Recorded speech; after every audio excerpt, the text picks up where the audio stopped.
So, are you thinking about getting a new car in 2025? Well, before you sign anything, let's talk about your three big options: buying, leasing, and financing.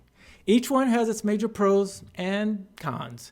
Making the right decision is very important because the wrong one could cost you thousands. Let's all break it down now. So, should you buy a car? That's your first option. Buying a car sounds smart, right? But it only works if you're playing the long game. And here's how to do it right. If you want to purchase a car to own, that means you're either going to pay cash or finance it, right? Well, the key here is ownership. That's what we're focusing on, not the payment method.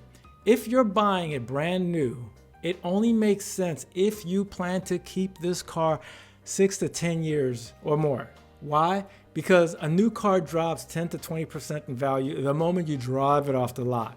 That's pretty steep. And the longer you keep the car, the more you spread out the loss. But if you're not planning to keep it that long, like maybe 2 or 3 years, you're likely going to be losing money when you sell it or trade it in. The car depreciates way faster than you paid it down. That's if you finance. Or you just eat the loss if you paid in cash. So what you should do instead? Buy a car that's like 1 to 2 years old instead of like brand new. When I was a kid, my best friend's parents always bought used cars.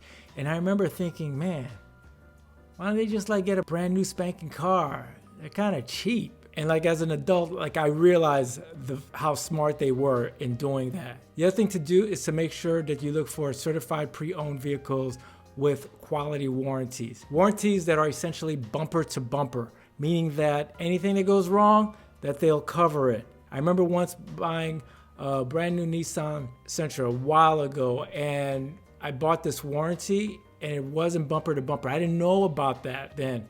And whenever something went wrong with the car, they're like, oh, this warranty doesn't cover it. You know, it's not a full warranty. So you gotta make sure it's bumper to bumper. So by doing that, you'll have good solid warranty and it'll still be a fairly new car, and that will give you like the latest features. Now, your second option, leasing a car.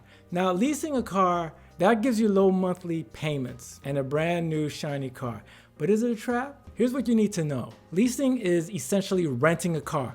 They didn't want to say renting. Leasing sounds fancier, but you're renting a car. You're not building equity, and you won't own the car at the end. Instead, you return it or you pay a premium if you decide to buy it. But for the people that are a fan of leasing, it's usually because of the low monthly payments. It's usually because they get to keep having like a brand new car, and it does have like a constant warranty. But there's a downside. Yeah, you got that new car, but there's usually strict mileage limits, typically around 10 to 15,000 a year. And then if there's like wear and tear that they didn't expect, penalties will be hitting you. And last but not least, you don't own it, okay? So those are like the really three main negative things about leasing the car. So in the end, leasing just makes sense if you drive very little, you know, you want the new tech every year. And there is one more bonus to it, which is you can deduct it if you're a business owner.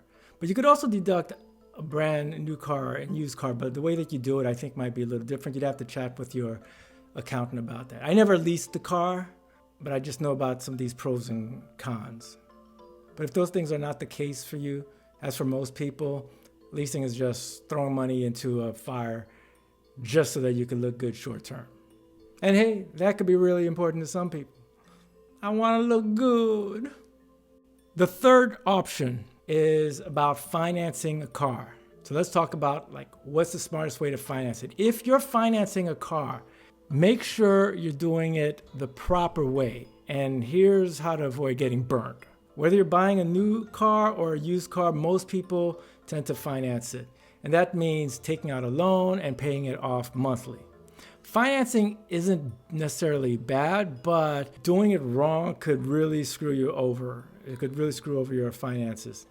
Like there are some people that take loans that are 7 to 8 years because they get lower monthly payments. But in the end, that costs way more in interest. Don't do that. Really small or no down payment leaves you upside down, buying more car than you could actually afford. And in the future, you'll just regret it. So how do you finance smart?